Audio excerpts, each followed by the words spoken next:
गुजरात के वडोदरा में खेलते खेलते पिन निकलने वाली किशोरी की जान बच गई। डॉक्टरों ने जटिल ब्रोंकोस्कोपी सर्जरी कर श्वास नली से पिन सफलतापूर्वक बाहर निकाली। वडोदरा में डॉक्टरों की तत्परता और कुशलता से एक किशोरी की जान बचाई गई। दरअसल खेलते खेलते एक किशोरी ने गलती से पिन निगल ली, जो उसकी श्वास नली में जाकर फंस गई।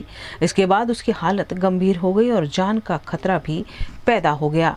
किशोरी को तुरंत भरूच से वडोदरा के सयाजी अस्पताल लाया गया, जहां ईएनटी विभाग के डॉक्टरों ने तुरंत जांच शुरू की। एक्सरे की मदद से यह पता लगाया गया कि पिन श्वास नली में कहां फंसी हुई है।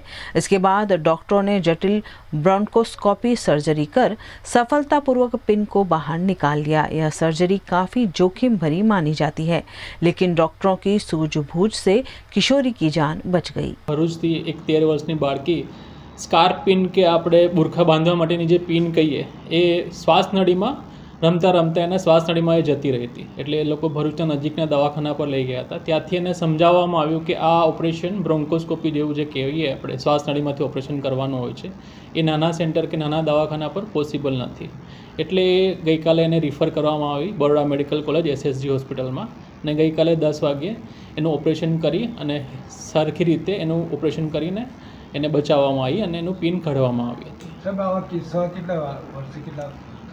છેલ્લા 1 વર્ષની અંદર આવી રીતના સ્કાર્પ પિન કહીએ કે જે બુરખો બાંધવાની જે પિન કહીએ આપણે, એવા 3 કેસ અહીંયા આગળ ઓપરેશન આવ્યા છે। તો તમારા માધ્યમથી હું એવું કહેવા માંગીશ કે બાળકો કે બાળકીઓ જે સ્કાર્પ કે બુરખો બાંધવા માટે પિનનો ઉપયોગ કરતા હોય છે એ દરમિયાન મસ્તીમાં મોઢામાં રાખીને વાતો કરતા હોય છે, મસ્તી કરતા હોય છે, એ લોકોએ એ વસ્તુ અવોઇડ કરવું જોઈએ। મોટાઓ એ લોકોને સલાહ આપવી જોઈએ કે મોઢામાં આવી ધારદાર વસ્તુઓ રાખીને સ્કાર્પ પિન બુરકા પિન મોઢામાં રાખીને મસ્તી કે વાતચીત ના કરવી જોઈએ।